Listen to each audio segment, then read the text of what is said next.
ಪುರುಷರು ನೋಡಿ ಮದವೇರಿ ಮೂಢ ಪುರುಷರು ಕಾಡುತ್ತಿರುವರು ನೋಡಿ ಮದವೇರಿ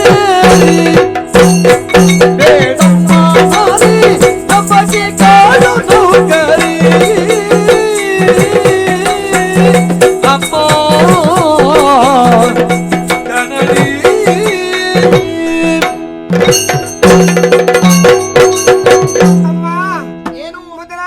ಪರಮ ಪವಿತ್ರವಾದ ಉಭಯ ಚರಣಾರ ವಂದಗಳಿಗೆ ದೂತಿಯ ಪ್ರಣಾಮಗಳು. ಎದ್ದೇಳು ಎದ್ದೇಳು ಅಮ್ಮ. ಏನು ನಿನ್ನ ಅವಸ್ಥೆ? ಏನು ಮಾಡುದಮ್ಮ?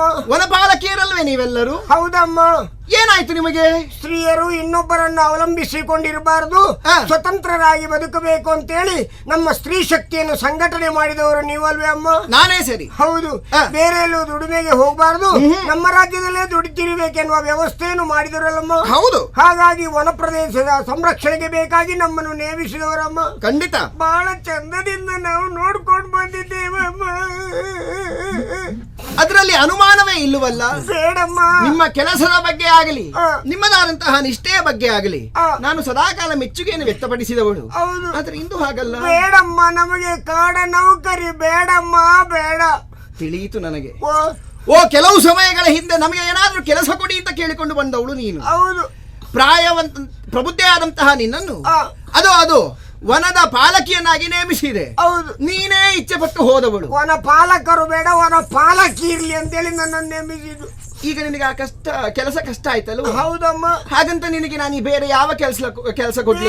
ಯಾವುದು ಬೇಡ, ಇನ್ನು ಬೇಡ, ಕೆಲಸವೇ ಬೇಡ ನನಗೆ. ಇದಂತೂ ನನಗೆ ಜಿಗುಪ್ಸೆ ಬಂದೋಯ್ತು. ಹೌದಾ? ಹೌದಮ್ಮ. ಅದು ಹೌದು. ಕೆಲಸ ಸಿಗುವವರೆಗೂ ನಮಗೆ ಕೆಲಸ ಇಲ್ಲ, ಕೆಲಸ ಕೊಡಿ ಅಂತ ಬೇಡುವವರು ನೀವು.